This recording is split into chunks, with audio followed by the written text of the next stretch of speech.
So recently I was listening to a Sleep Archive record and it got me inspired to try my hand at making lock grooves or endless loops if you want on the modular and the drum machine.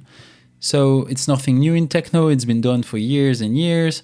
Basically it's on a vinyl. Instead of having a line that goes and goes and goes until the end of the vinyl, you have a perfect circle that never ends. And so with techno you can have an endless loop, which is a perfect tool for mixing, and it's widely used by DJs, maybe not too much anymore since we have the CDJs, but if you still mix on vinyl, then lock grooves are really useful.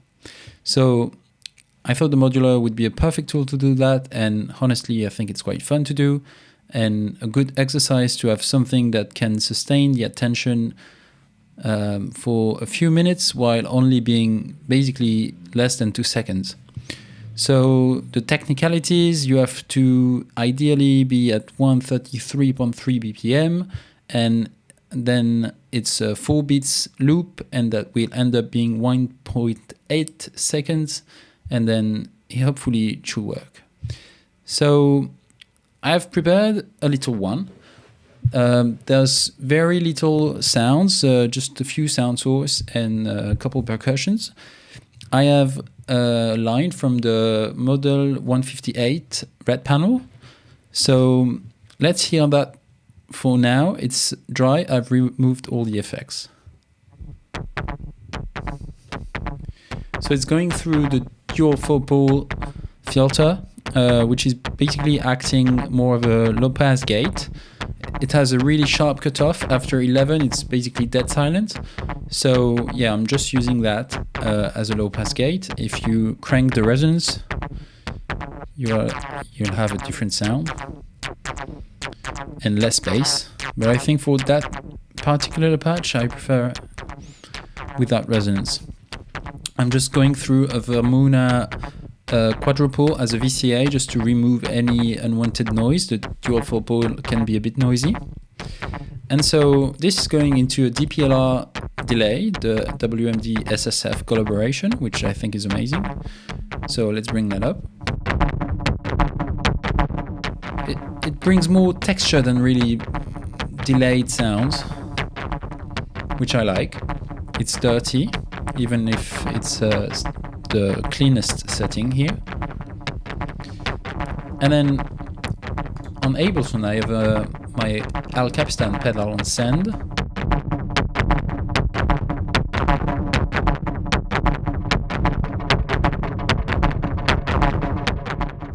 To fill out the mix a bit more and bring out texture again.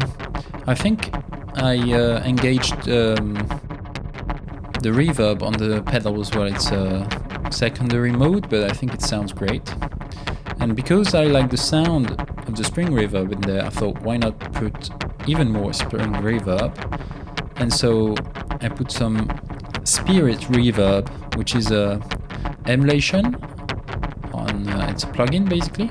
So let's bring that up. It changes the sound quite drastically, although the wet reverb is like at 20%, but I quite like the cosmic effect it makes, because actually the type of reverb is called cosmic, and I thought, why not? Always interesting. So yeah, it's kind of drenched in reverb, but I think it sounds good, and when I bring the other sounds, it works well. It makes it less of a just basic oscillator sequence. By the way, the sequence is there are a few triggers from Binsect, my little trigger sequencer, and a few notes from the Surge 8-stage sequencer. And so I'm going into the red panel, and it's moving the frequency modulation, and it's not really notes, but it's giving this movement. So then, of course, we can add a kick,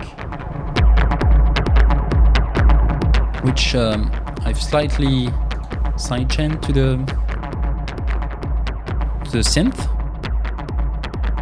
And then basically that's it, beside 2 percussions. So I have this ride cymbal, but it's there's no sample, it's actually just the noise from the alpha bass.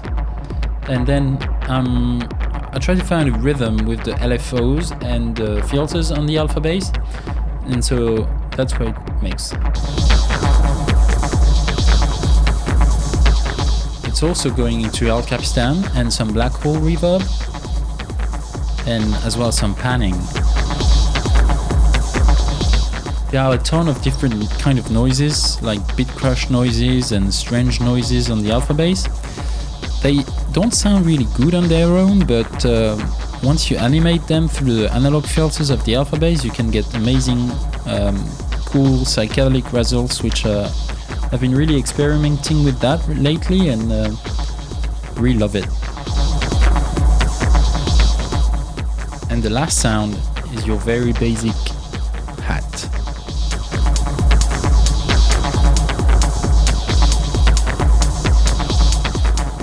Of course, this is all going into the Overstayer modulus channel for some glue. There's not much distortion here. I don't think the sound really needs it, especially since the synth is already going into the scanning band, which is already distorting a little. And so that's my loop, the first one, at least. So I thought it would be a bit more interesting to see a screen as well. To see a bit more what's going on in there, because so these are my tracks: kick, open hat, ride, and the scan and pan. This is my voice. Because my synth sequence is only 7 steps long, this doesn't really work in the very strict, rigid structure of the 4-bar or 4 beats loop and 1.8 seconds at 133 BPM. So what I did, I just laid out my percussive loop, which fill out the whole 1.8 seconds, and then my synth sequence, I just put one loop, but then it's too short. So it changed the feeling of it a bit, but if you listen to it by itself, I think it still works.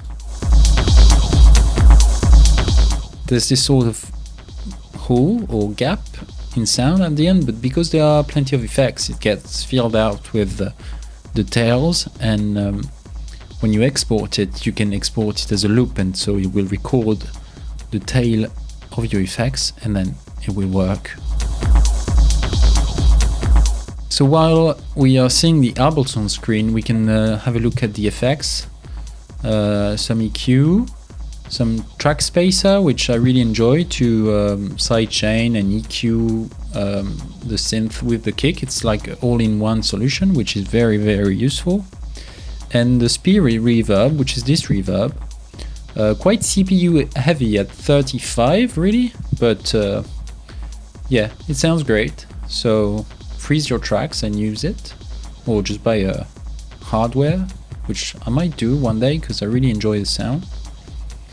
There's nothing much on the ride, just some filter freak to further filter the lower frequency, EQA to make sure there's no low frequency content in there, and some auto pan. Nothing on the hi-hat, and a quick EQ by Elysia on the kick. They make great software EQ and also hardware actually.